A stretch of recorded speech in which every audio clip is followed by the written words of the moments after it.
demandez, vous recevrez, on est sur Ésaü et Jacob. Ces deux qui se sont opposés dès le ventre paternel. Comme la loi et la grâce qui sont opposées, avec pourtant le même Père, le même Créateur, quelque part. La loi qui est venue, qui a été donnée à Moïse, et la grâce qui nous a été donnée par Dieu lui-même. Et dedans, on va voir, et c'est ce que on va regarder au niveau du verset 27, on voit dans le chapitre 27 plutôt de Genèse que à un moment donné, Isaac se fait vieux. Et quand il se fait vieux, il dit, bon, maintenant, il faut que je donne la bénédiction à mes fils. Et il avait une préférence pour son fils Ésaü, parce qu'il était chasseur et qu'il aimait manger du gibier. Et il va dire à son fils, va, ramène-moi du gibier, et afin que je mange, que mon cœur soit réjoui et que je te bénisse. Et à ce moment-là, ce que va faire Rebecca, elle va aller et elle va dire à Jacob d'aller prendre du gibier, elle va le cuisiner elle-même et le donner à son père. Et ensuite, on va regarder ensemble maintenant au verset 18, il est écrit que Jacob, il vint vers son père et dit, mon père. Et Isaac dit, me voici, qui es-tu, mon fils? Jacob répondit à son père, je suis Ésaü, ton fils aîné. J'ai fait ce que tu m'as dit. Lève-toi, je te prie, assieds-toi et mange de mon gibier, afin que mon âme me bénisse. Afin que ton âme me bénisse. Isaac dit à son fils, hé, quoi? Tu en as déjà trouvé, mon fils? Et Jacob répondit, c'est que l'Éternel, ton Dieu, l'a fait venir devant moi. Isaac dit à Jacob, approche donc que je te touche, mon fils, pour savoir si tu es mon fils Ésaü ou non. Jacob s'approcha d'Isaac, son père, qui le toucha et dit, la voix est la voix de Jacob, mais les mains sont les mains d'Ésaü. Et il ne le reconnut pas, parce que ses mains étaient velues comme les mains d'Ésaü, son frère.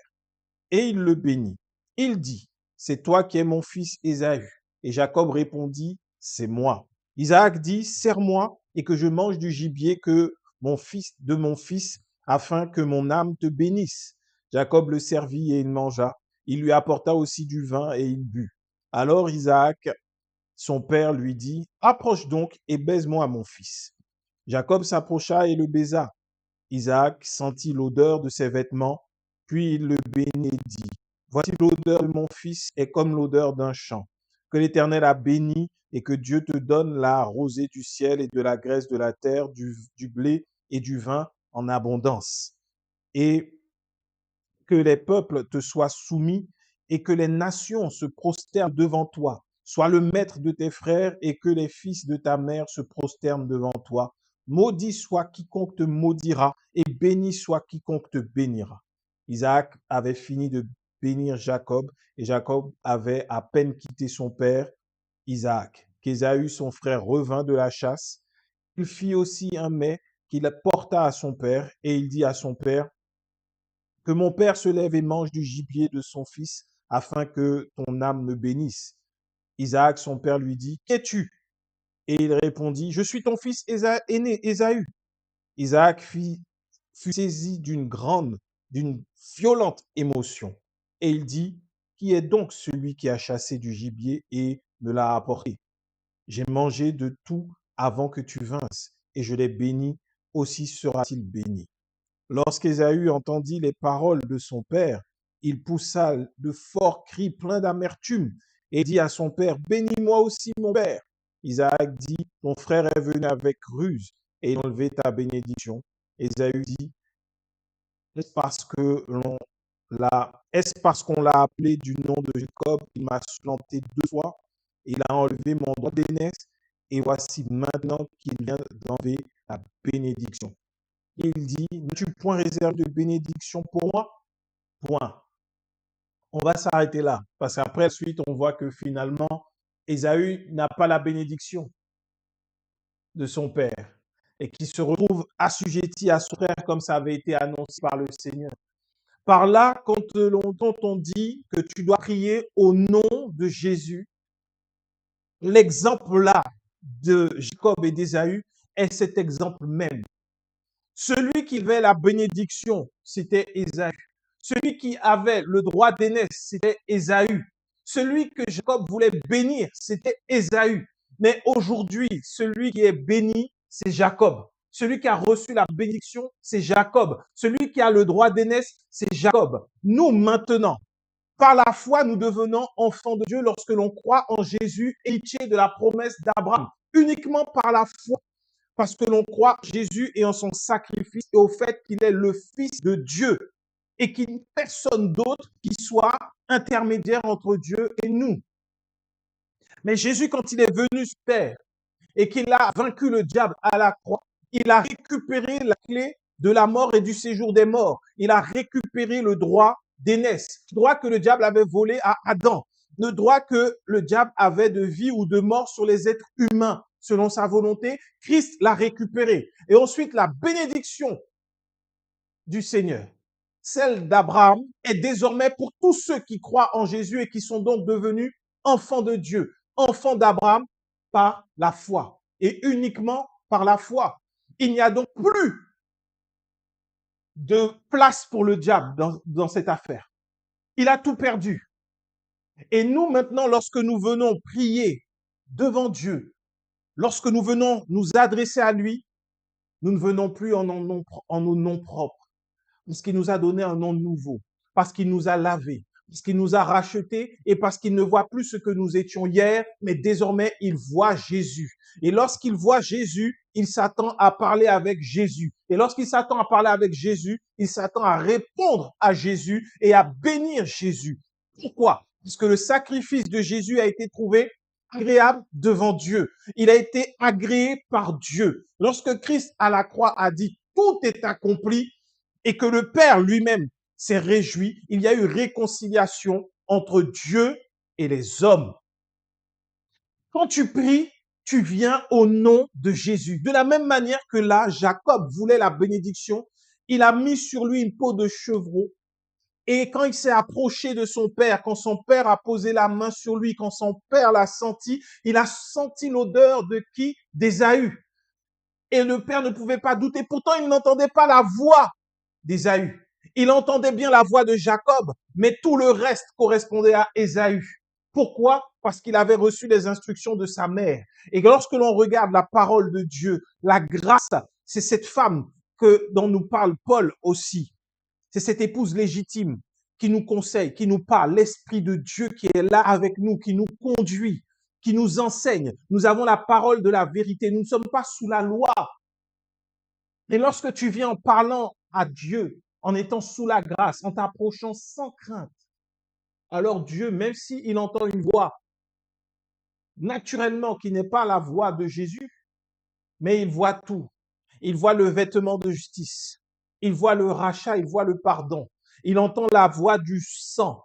Il voit qu'il n'y a plus de péché. Lorsqu'il pose la main sur toi, il touche Jésus-Christ.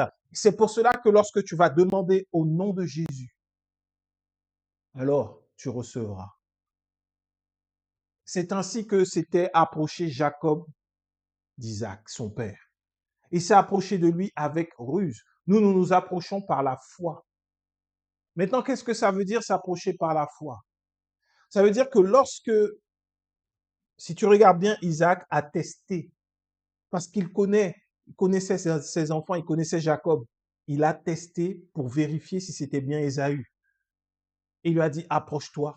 Il a senti son odeur, il a touché, il a goûté au plat. Et quand il a dit, OK, là, je reconnais mon fils, il l'a béni. Aujourd'hui, on s'approche de Dieu dans la prière, sauf que on n'est pas revêtu de Christ. Et quand l'odeur se dégage de nous dans la prière, ce n'est pas l'odeur de Christ. Et lorsque Dieu pose la main sur nous, ce n'est pas Christ. Et c'est là le problème. Même si à la fin, on finit en disant au nom de Jésus, on ne reçoit pas. Parce que Dieu, il nous donne et il nous répond par le chemin qu'est Jésus-Christ. Comment ça se manifeste maintenant? Ça veut dire que lorsque tu pries, tu dis Seigneur, je viens devant toi maintenant dans le nom de Jésus. Parce que, on va prendre un exemple, parce que je veux une nouvelle maison. Je veux une nouvelle maison, Seigneur, et je viens devant toi. Tu vois, ça fait des années que je galère, que je n'ai pas de maison, que je n'ai pas de toit pour pouvoir poser ma tête, que j'aimerais mettre ma famille à l'abri. Ça fait des années que je suis dans la souffrance. Est-ce que ce sont mes péchés? Si ce sont mes péchés, papa, je te demande pardon parce que mes péchés, la Bible déclare qu'ils sont une séparation entre toi et moi. Maintenant, Seigneur, si j'ai fait du mal à quelqu'un autour de moi, je prie maintenant que cette personne soit, Père, apaisée vis-à-vis de moi et j'irai lui demander pardon, j'irai lui faire une offrande. Si c'est parce que je ne sers pas assez à l'église, j'irai faire plus de services, j'irai faire plus d'offrandes. Et je prie maintenant, si jamais ce sont des démons, si jamais ce sont des sorciers, que le feu, que ton feu descende sur eux. Tu t'approches de Dieu comme ça. Dieu n'entend pas Jésus-Christ lui parler. C'est ça le problème. Mais tu finis ta prière en disant, au nom de Jésus, j'ai prié avec autorité. Mais tu as parlé en ton propre nom. Prier au nom de Jésus veut dire avoir le langage de Jésus. Même lorsque la voix va se lever pour te dire, mais est-ce que tu es vraiment enfant de Dieu là? Tu pries, tu te rappelles le péché que tu as fait? La pensée va venir devant toi, l'image va venir devant toi. D'ailleurs, tu vois là, tu devais te lever pour prier et tu ne l'as pas fait. Est-ce que là maintenant Dieu va te donner quelque chose parce que tu viens demander, pleurer et que tu demandes pardon? C'est mal comprendre le fait de prier par la foi. Prier par la foi, c'est tenir un bouclier qui va éteindre tous les traits enflammés. C'est-à-dire toutes ces pensées qui vont venir te faire croire que tu n'es pas légitime pour prier et pour parler à Dieu parce que tu n'as pas fait assez. À l'image de la loi, regarde ce que Ésaü, comment il a fait pour perdre le droit d'aînesse. Il était fatigué, il avait faim, il voulait un résultat immédiat. Il a donné son droit d'aînesse pour un plat de lentilles. Il l'a donné comme ça. Il ne l'a pas considéré. Et ensuite, son frère, qui connaissait la puissance de la bénédiction, en plus du droit d'aînesse, a trouvé le moyen de le supplanter. Quand tu pries, comme je l'ai démontré là, ce n'est pas Jésus qui parle. Pourquoi ce n'est pas Jésus qui parle? Parce que Jésus, ceux qui le crucifiaient, il a dit, Père, pardonne-leur, ils ne savent pas ce qu'ils font. À partir de là, tu comprends que tu ne peux pas prier pour la destruction des ennemis. Donc, tu ne peux pas venir devant Dieu ainsi. Quand Jésus est mort à la croix et que son sang a coulé, à ce moment-là, ça voulait dire que tous nos péchés étaient pardonnés. Tu ne peux pas venir devant Dieu présenter encore des péchés et lui demander de les effacer afin que tu aies ce que tu demandes. Ce n'est pas possible. Parce que le péché pour Dieu, vis-à-vis de Dieu, lorsque Jésus vient devant Dieu, il n'y a aucun péché. Il n'y a aucune faute. Toi-même, tu ne peux pas venir devant Dieu en disant, Seigneur, si c'est un péché qui fait que je suis dans cette situation, je te demande pardon. Tu ne peux pas. Tu ne viens pas au nom de Jésus. Tu ne peux pas venir devant Dieu et revendiquer des prières que tu as pu faire. Seigneur, tous les jours, je fais ceci, je fais cela. Ce n'est pas sur la base de ce que tu fais, c'est sur la base de la foi. Et lorsque tu t'adresses à Dieu dans la prière, Dieu doit entendre la parole de Jésus-Christ, la voix de Jésus-Christ. Même si le son, c'est le son de ta voix, ce qui doit sortir, ce sont les paroles de Jésus-Christ. Seigneur, maintenant dans cette situation, je n'ai pas de maison, mais je te fais confiance parce que tu m'as dit que jamais tu ne vas m'abandonner. Je déclare aujourd'hui, si jamais il y a des ennemis qui s'opposent cette bénédiction dans ma vie. Je déclare que je ne peux pas être maudit parce que je suis béni en Christ de toutes les bénédictions. Et je prie pour leur âme. Je prie pour qu'ils soient sauvés. Je prie pour qu'ils puissent découvrir ton admirable lumière. Là, tu pries comme Christ. Et à la fin, tu as le mot au nom de Jésus. Tu vas le dire pour te rassurer. Mais au nom de Jésus, ça veut dire parler comme Jésus.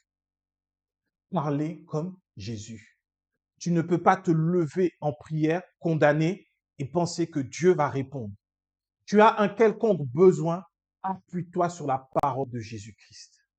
Et à ce moment-là, tu vas te présenter tout comme Jacob s'est présenté devant Isaac. Tu veux venir lorsque Dieu va sentir. Ça veut dire que la Bible déclare que lorsque nous prions, il y a une coupe devant Dieu, c'est une coupe, la coupe de la prière des élus. Et il y a une odeur qui monte lorsque nous prions. C'est un encens de bonne odeur qui monte devant le Père. Et cette odeur-là, quand elle monte devant le Père, à ce moment-là, il sent que ce sont les prières des justes, des élus. Lorsque tu pries, tu dégages une odeur dans le monde spirituel. De la même manière qu'Isaac s'est approché de Jacob pour sentir, il sentait le chant. Il a dit ça, c'est Ésaü, parce que Jacob n'allait pas à la chasse. Parce que toi, tu n'es pas allé à la croix.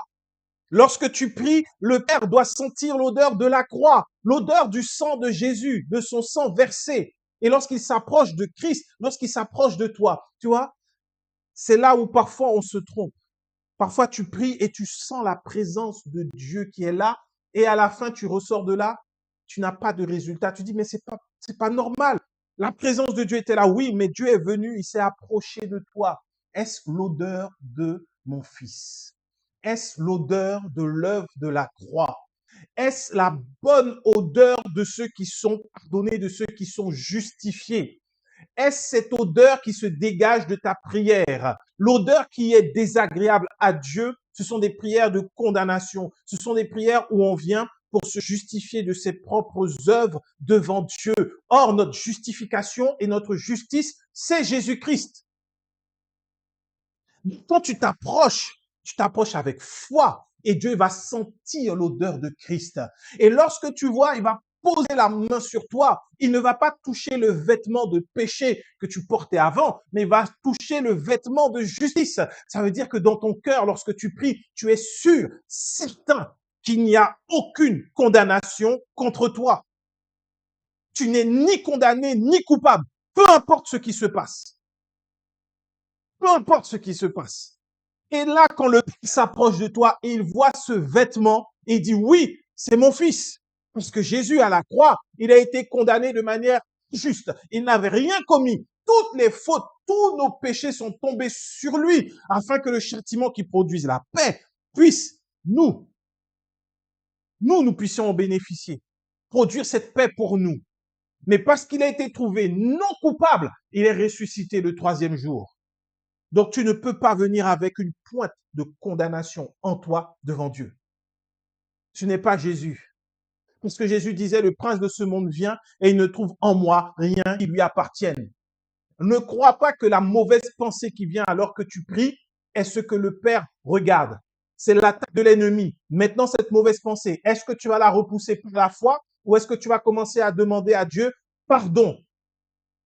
Parce que parfois, tu pries et tu as une mauvaise pensée qui vient, tu te souviens de quelque chose de passé et tu dis, ah, c'est peut-être le Saint-Esprit qui me révèle ce qui bloque, ce qui fait que là, dans ce domaine, je n'y arrive pas.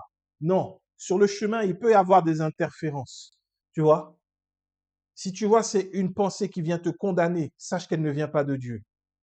Mais si Dieu te rappelle quelque chose et te dit à partir de là, prie pour que ça soit plus dans ta vie, qu'il n'y ait plus d'attache de lien par rapport à ça, le Saint-Esprit te guide dans ta prière. Jésus n'a pas menti. En vérité, je vous le dis, jusqu'à présent, vous n'avez rien demandé en mon nom, mais ce que vous demanderez au Père en mon nom, vous le recevrez. Est-ce que tu ne veux pas voir cette parole se manifester dans ta vie à chaque fois que tu pries? Pour cela, viens au nom de Jésus. Il est venu avec un plat, Jacob, un plat qui a été préparé pour que le Père soit dans la joie. Quel est le plat que Christ lui-même a préparé pour nous et qui réjouit le cœur du Père et que nous pouvons apporter dans nos prières? C'est le corps et c'est le sang de Jésus. Ce plat extraordinaire, parce qu'en mangeant le corps du Seigneur Jésus, nous annonçons que nous sommes guéris par ses meurtrissures et le Père se réjouit de ce que nous croyons à cela. Parce que Jésus l'a dit, Jésus lui-même il a dit, révélé aussi à Paul, toutes les fois que vous en boirez, vous annoncez ma mort jusqu'à ce que je vienne. Est-ce que c'est annoncer une mauvaise nouvelle? Non, c'est rappeler la promesse accomplie de Dieu envers l'humanité. C'est une bonne nouvelle. Et le Père se dit, waouh, ils se souviennent de cette promesse. Waouh, il mange le corps, c'est merveilleux. Il sait que par les meurtrissures de Christ, il est guéri. C'est une bonne nouvelle. Ça réjouit le cœur du Père quand tu prends le corps et quand tu bois le sang de Jésus. Ce n'est pas que pour nous. Ça réjouit le Père. Ça le réjouit. C'est un plat extraordinaire. Le corps et le sang de Jésus, ça rappelle la victoire de Christ. Venir prier, c'est pas une affaire de perfection de tes propres œuvres, mais c'est se poser, se cacher dans les œuvres parfaites de Jésus. Quand tu viens prier au nom de Jésus, quand il a dit ne vous inquiétez de rien, mais en toute chose faites connaître vos besoins à Dieu par les prières et les supplications. Là aussi, tu viens et tu pries au nom de Jésus. Il y a une situation qui commence à t'inquiéter, tu viens et tu pries sans t'inquiéter. Tu dis, Seigneur, peut-être que maintenant mes yeux voient la difficulté financière, mais je sais que je n'ai aucune difficulté par la foi parce que tu as tout pourvu pour moi. Et ça, tu le dis, tu le crois. Il n'y a aucune pointe de doute. Quand on a dit à Jésus qu'il fallait qu'il paye les impôts, il a dit à Pierre, va pêcher le poisson, le premier que tu trouves, et dedans, il y avait la solution. Il ne s'est pas inquiété. Combien font des prières d'inquiétude aujourd'hui? Combien?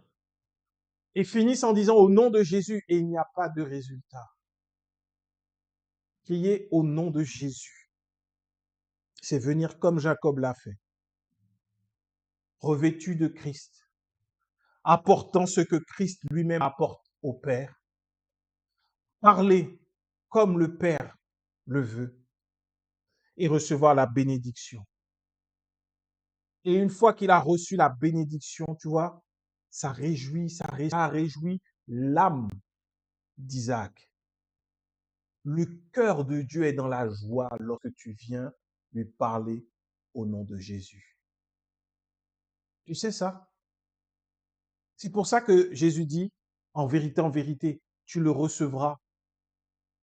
Parce qu'il n'y a aucun parent qui est fâché quand ses enfants viennent lui demander quelque chose dont il a besoin. Aucun. Au contraire. Et je vais même te dire, plus l'enfant grandit, et si tu as un enfant de 30 ans qui vient te voir et qui te dit, papa, maman, j'ai besoin de ton aide, tu seras content de l'aider. Parce que ton enfant ne t'a pas oublié. Parce qu'il sait que tu peux l'aider. Parce qu'il sait que tu es là pour lui. Parce qu'il sait que tu ne changes pas vis-à-vis de lui. Il en est de même avec le Père. Quand tu viens et que tu lui dis, papa, j'ai besoin de toi. Tu vois cette situation? Elle veut m'enlever ma paix. Or, la paix que j'ai, c'est celle de Christ. Je te la remets. Et je me repose sur toi. Je m'appuie sur la grâce de Jésus. Personne ne me séparera de toi ni de ton amour. Papa, me voici. Tel que je suis, je m'abandonne entre tes mains. Et quand tu le dis, ne pense pas à toi, pécheur. Pense à Jésus, justifié. Quand tu pries, tu dois littéralement t'identifier à Jésus. Jésus n'a jamais eu d'échec dans la prière. Pourquoi nous, son corps, nous devrions avoir de l'échec dans la prière? On ne peut pas échouer si on vient prier au nom de Jésus. C'est pour cela, en vérité, quiconque, si nous, pas quiconque, si nous demandons au nom de Jésus, nous allons recevoir. Nous allons recevoir. C'est pour ça qu'il y a des sujets. C'est pour ça que quand tu vois, tu sais ça, pour prier sur une situation, avant de prier, tu dis, Saint-Esprit, conduis-moi. Parce que je ne veux pas mal prier. Je sais que ce que je vais demander au Père, il va me l'accorder. Il va me l'accorder. En accord avec la parole de Christ. C'est pour ça qu'on a besoin de l'Esprit. On en a besoin. Parce qu'il va nous rappeler, là, attention, Tu ne pries pas comme Jésus. Attention, remets-toi sur le chemin. Approche du Père sans crainte. De là que ça vient de s'approcher du trône de la grâce, sans crainte, sans peur. Tu t'y approches sans peur. Est-ce qu'à un moment donné, tu vois que Jésus sur son chemin sur terre a dit, ah, j'ai peur de m'approcher de mon Père? Non! À la croix, il a dit, mon Dieu, pourquoi m'as-tu abandonné? Le moment où il s'est senti abandonné du Père, où le Père avait retiré sa présence. C'était juste horrible. Aujourd'hui, nous ne pouvons pas avoir la peur, la honte, par quelconque émotion. Nous ne pouvons pas ne pas venir devant le trône de Dieu avec assurance. Tu es dans le péché, approche-toi sans crainte du trône de la grâce. Tu as une épreuve, approche-toi sans crainte du trône de la grâce. Tu es dans la tristesse, approche-toi sans crainte. Tu es dans la colère, approche-toi sans crainte. Porte-le au Seigneur sans crainte, comme Jésus. Comme Jésus. C'est important. Parce qu'on va se dire, oui, mais j'ai prié au nom de Jésus. Mais si ce ne sont que des mots, ta prière n'aura été que des mots. Et Dieu ne veut pas que l'on puisse multiplier de vaines paroles dans nos prières. Tu peux dire une seule parole. Mais quand tu as parlé, c'est Jésus qui a parlé. Et à ce moment-là, la puissance de Dieu est à l'œuvre. Juste une seule parole à côté de 10 000 mots peuvent faire toute la différence. Tu vois? C'est pour ça que dans tes prières, assure-toi, peu importe le domaine, de t'approcher de Dieu. Assure-toi de le faire au nom de Jésus. Au nom de Jésus. Pas en ton nom. Oublie-toi. Tu n'existes plus. Tu es mort à la croix en Jésus-Christ. Et désormais, celui qui vit, c'est Christ qui vit en toi. Que ce ne soit pas juste des slogans ou des beaux t-shirts que l'on achète et que l'on met sur nous. Christ vit en moi. C'est une réalité. Ce n'est plus toi qui vis. Si ce n'est plus toi qui vis, c'est Christ qui vit en toi. Ça veut dire que c'est Christ qui doit parler en toi. Ça veut dire que c'est Christ qu'on doit sentir en toi. Ça veut dire que l'on doit voir Christ. Et ça, ce n'est pas une question d'attitude. C'est pour cela que la Bible dit que Dieu regarde au cœur. Parce qu'il y a des gens qui vont te donner l'apparence d'être Christ, un beau costume, ils vont avoir une soutane, ils vont avoir tout ce que tu veux comme uniforme pour dire oui, ça c'est Christ. Je ressemble à un spirituel, je ressemble à quelqu'un de religieux. Mais Christ, il ne se voit pas naturellement, il se voit spirituellement. Tu vois Christ spirituellement. Parce que lorsque tu pries, c'est en esprit que tu t'adresses au Père que tu ne vois pas. Donc, quand tu vas te présenter devant le Père, tu te présentes devant lui dans ta dimension spirituelle. Et cette dimension spirituelle ne saurait être l'homme naturel que tu es, mais être Christ en toi. Tu t'approches du Père, rempli du Saint-Esprit, et tu parles au nom de Jésus. Et c'est pour ça que tu vas parfois ne pas te reconnaître dans la prière. Il y a des mots que tu vas dire, tu dis ça, c'est pas moi. Il y a des sujets que tu vas prendre, tu dis c'est pas sujet. C'est le Saint-Esprit. Pourquoi? Parce que tu n'es plus dans ta dimension naturelle, parce que c'est Christ qui prie. C'est comme ça que parfois tu peux te lever et commencer à prier pour les nations alors que tu n'avais pas prévu de le faire, alors que tu avais prévu de prier pour ta famille. Mais l'Esprit prend le contrôle. Tu ne t'appartiens plus. Que ce ne soit pas un slogan « Christ vit en moi, au nom de Jésus, gloire à Dieu ». Non, c'est une réalité. Voilà pourquoi nous devons prier au nom de Jésus. Et ce que nous allons demander, nous allons recevoir. Et lorsque tu pries ainsi, alors la volonté du Père se manifeste sur la terre. Une seule personne qui prie peut transformer toute une nation. Une seule. Si tu pries au nom de Jésus. Tu ne crois pas? Tu regardes dans la parole. Élie était un homme de la même nature que nous, la Bible nous dit. Mais Élie tout seul, sans le Saint-Esprit en lui, Élie s'est levé, il a prié pour que le ciel soit fermé, qu'il n'y ait pas de pluie. Et il n'y a pas eu une seule goutte de pluie pendant 3 ans. Ce qui veut dire qu'une seule prière faite par la foi, le nom de Jésus, peut transformer toute une nation. Une seule personne qui se lève et qui prie.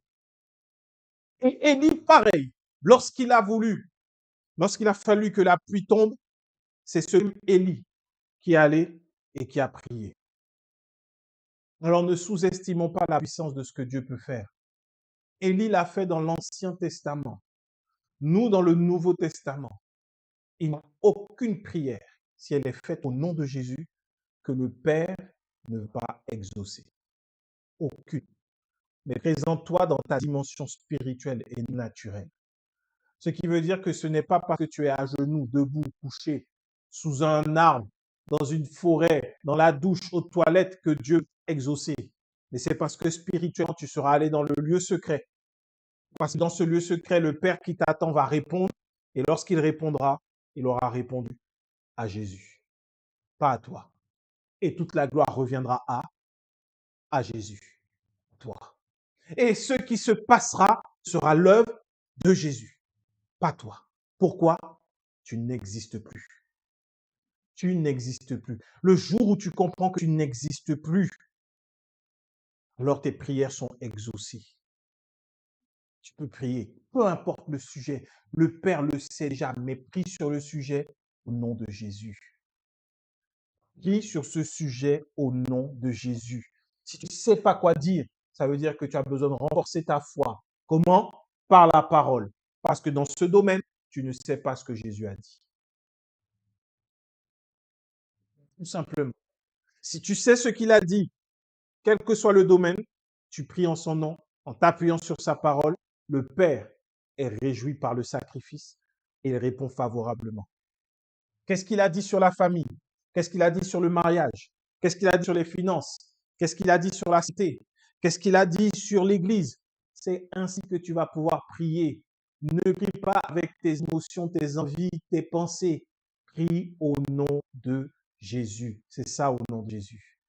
Dans la grâce, c'est prie au nom de Jésus. Tu as des problèmes financiers, déjà c'est une erreur de croire que ce sont tes problèmes. Tu te présentes au nom de Jésus. Ça appartient à Jésus.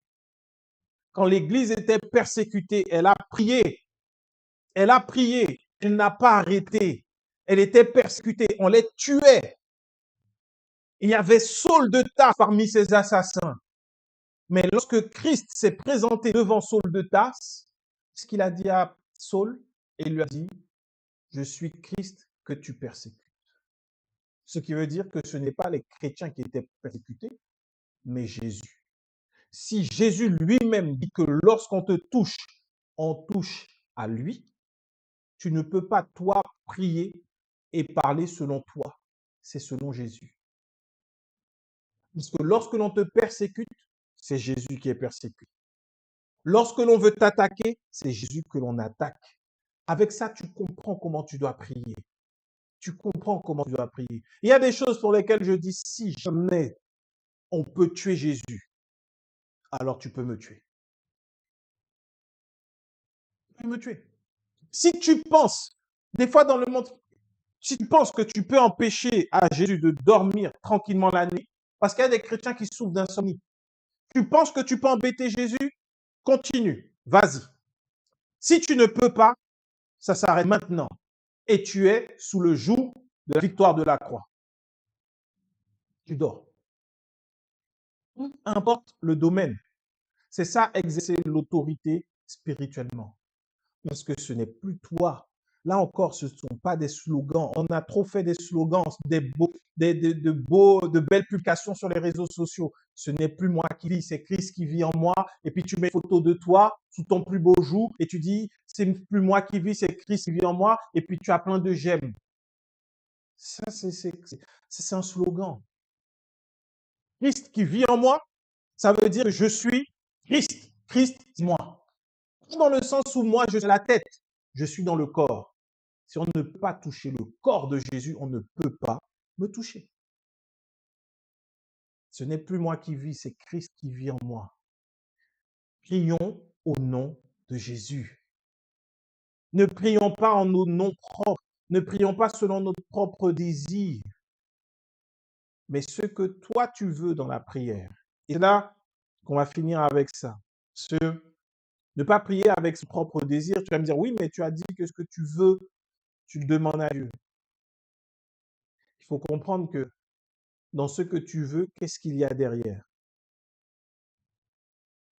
Si tu veux prier parce que tu n'as pas de maison, de travail ou autre, la prière ne saurait être sur la maison, sur le travail, sur les finances.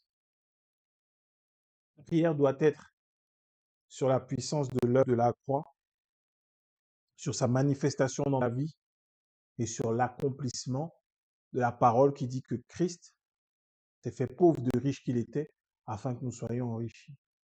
Et de la recevoir et de l'expérimenter par la foi. Parce qu'il y a une parole de Christ qui n'est pas encore assimilée dans ma vie. Elle n'est pas encore assimilée. J'ai besoin, papa. Je me pose des questions. Je veux voir ta gloire se manifester. Et je sais que c'est toi qui prends soin de moi. Ne t'attends pas à voir le résultat que tu avais prévu dans ta tête. Attends-toi à voir Dieu à l'œuvre. Attends-toi à voir Dieu à l'œuvre. J'ai eu des périodes où j'étais au chômage dans ma vie. Je ne m'attendais pas au travail. Je m'attendais à être nourri par mon père tous les jours jusqu'à ce que le travail arrive.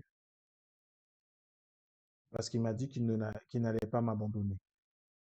C'est pas ce qui a fait que je me sentais moins responsable, moins père de mon foyer, ni quoi que ce soit. Non. Il a donné sa parole. Sa parole est la vérité. Pourquoi je vais m'inquiéter? Jésus sur terre lui-même n'avait pas de maison où dormir, ni quoi que ce soit. Par la foi. Pour la Pâque, il a envoyé un serviteur trouver quelqu'un qui avait préparé un lieu. Le Seigneur pourvoit à tous nos besoins. C'est ça la vérité. C'est ça la vérité. Le problème, c'est que quand tu pries, souvent pour les chrétiens, nos frères et sœurs, surtout quand il y a des problèmes financiers, c'est en vrai, la prière dit, Seigneur, je veux que mon compte en banque soit rempli, je veux le meilleur travail possible et je veux être à l'aise dans le travail. Ça, c'est ta prière naturelle. Spirituellement, tu as tout pleinement en Jésus-Christ. Et quand tu l'as pleinement, que tu pries au nom de Jésus, la manifestation dans le naturel ne repose plus sur toi, mais sur ce que Christ a accompli. Et au nom de Jésus, le Père fera tout ce qu'on lui demandera. Et nous le donnera dans la prière. Amen.